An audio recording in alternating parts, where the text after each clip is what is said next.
अस्सलाम वालेकुम वरहमतुल्लाहि वबरकातुहू। सामीन और नाज़रीन, जैसे कि आप जानते हैं कि पूरे जम्मू कश्मीर में एग्जाम्स का सिलसिला अपने पिच पर चल रहा है। आजकल पटवार हो या नायब तहसीलदार का एग्जाम, उसमें हमें उर्दू को एक जरूरी मजमून के तौर पर पढ़ना है, समझना है, पास करना है।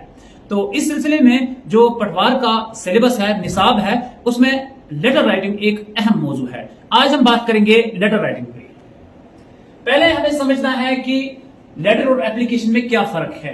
जिस तरह से हम इसको लेटर को हम उर्दू में खत बोलते हैं और एप्लीकेशन को हम उर्दू में इंग्लिश में दरख्वास्त बोलते हैं।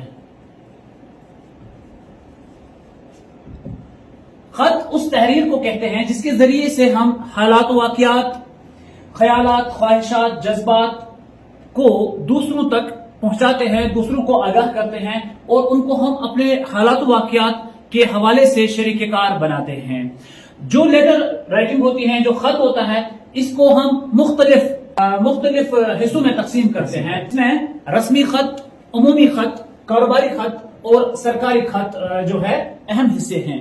इसमें हम देखते हैं कि रस्मी खत हम किसको कहते हैं। रस्मी खत हम उस खत को कहते हैं जो हम अपने दोस्तों, रिश्तेदारों, अहबाब को लिखते हैं।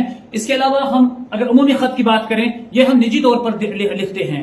इसके साथ ही कारोबारी खत में हम उन लोगों को खत लिखते हैं जिनके साथ हमारे जो है तिजारती रवाबित हो। इनमें कारखानेदार, मिल मालिकान और दूसरे किस्म के लोग आते हैं जो जिनके साथ हमारा खत किताबत का, या जिनसे हम आर्डर मांगते हैं, जिनसे हम कुतुब फरोश होते हैं, जिनसे हम मुख्तलिफ किस्म की चीजें मांगते हैं। इसके अलावा सरकारी खत, ये खत हम सरकारी महकमों में भेजते हैं मुख्तलिफ किस्म की कामों के हवाले से। ये एप्लीकेशन से अलग होता है। एप्लीकेशन में हम इंशाअल्लाह दरख्वास्त में हम बताएंगे आपको कि एप्लीकेशन और खत में क्या फर्क है। लेकिन यहाँ ये समझना जरूरी है कि ये खत हमें सरकार की तरफ से भी कभी कभार आता है।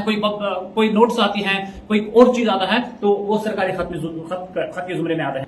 अब हम ये सीखने की कोशिश करेंगे कि खत कैसे लिखा जाता है। खत के अपने हिस्से होते हैं, वो मैं आपको समझाऊंगा। खत में हमें इन 5-6 चीजों का ख्याल रखना होता है। सबसे पहले मकाम रवानगी, जहां पर हम मकाम रवानगी लिखते हैं कि जिस जगह में हूं उस जगह का नाम लिखना है। ठीक है, मिसाल के तौर पर मैं बीरवा से खत लिख रहा हूं।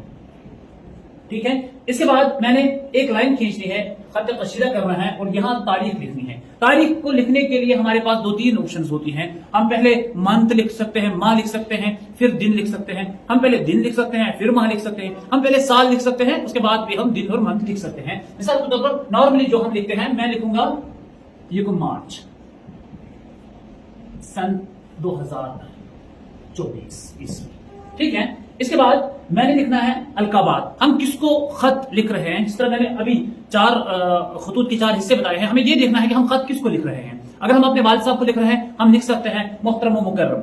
अगर हम किसी अनजान शख्स को लिख रहे हैं खत, हमें पता नहीं है ये कौन है, तो हम उसके लिए आदाब का लफ्ज इस्तेमाल कर सकते हैं। इसी तरह हमने ये भी देखना है कि हम बड़े को लिख रहे हैं खत या छोटे को लिख रहे हैं। अगर हम बड़े शख्स को, अपने से बड़े को लिख रहे हैं, तो हमें आदाब का बड़ा ख्याल रखना है। अगर हम छोटे को लिख रहे हैं तो हम अजीज से भी काम चला सकते हैं, अजीजम। ठीक है, ये देखना है। अगर हम भाई को लिख रहे हैं तो बरादरम लिख सकते हैं। अगर हम बहन को लिख रहे हैं तो छोटी प्यारी बहन लिख सकते हैं, वगैरह वगैरह। खैर, इसमें इसके बाद आता है सबसे अहम जो हिस्सा होता है, वो है नफ्स मजमून।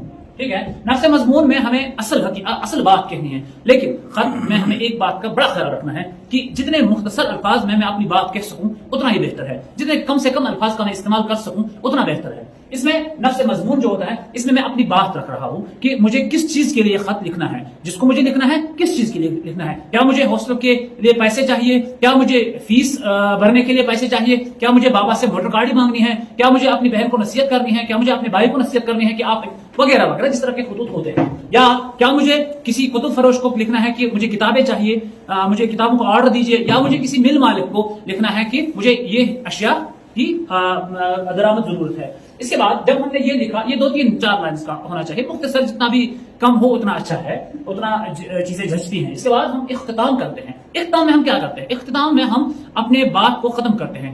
इसमें हम लिखते हैं आपका प्यारा, आपका प्यारा, आपका दोस्त, आपका रिश्तेदार वगैरह, जिस तरह भी हम चाहें अच्छे अल्फाज से खत को खत्म करना है, ताकि जो पढ़ने वाला है, जिसको हम मकतूब इलैह कहते हैं, वो भी ये बात समझ सके कि खत खत्म हो गया। ठीक है, इसके बाद हमने मकतूब निगार का पता, मुझे अपना पता लिखना है। आपका, जब मैंने लिखा आपका प्यारा भाई, तो मैं नीचे लिखूंगा अपना नाम। ठीक है, इसके बाद میں مکتوب الیک کا پتہ سائڈ میں لکھوں گا. اگلے انشاءاللہ تعالی میں آگے آپ کو بتاؤں گا کہ یہ خط کس طرح لکھنا ہوتا ہے, کہاں پر مکان روانگی لکھنا ہے, القابات کہاں لکھنے ہیں, نفس مضمون کہاں لکھنا ہے, اختتام کہاں لکھنا ہے, مکتوب نگار کا پتہ کہاں لکھنا ہے, اور مکتوب الیک کا پتہ کہاں. یہ سب میں ڈیٹیل میں آپ کو ایک پیج پہ بتاؤں گا, ایک پیج پہ دکھاؤں گا, بورڈ پہ ہی میں ایک پیج بناؤں گا جس میں آپ کو سب چیزیں بتاؤں گا, سب چیزیں سمجھاؤں گا انشاءاللہ اگلی ویڈیو میں. اللہ حافظ, السلام علیکم.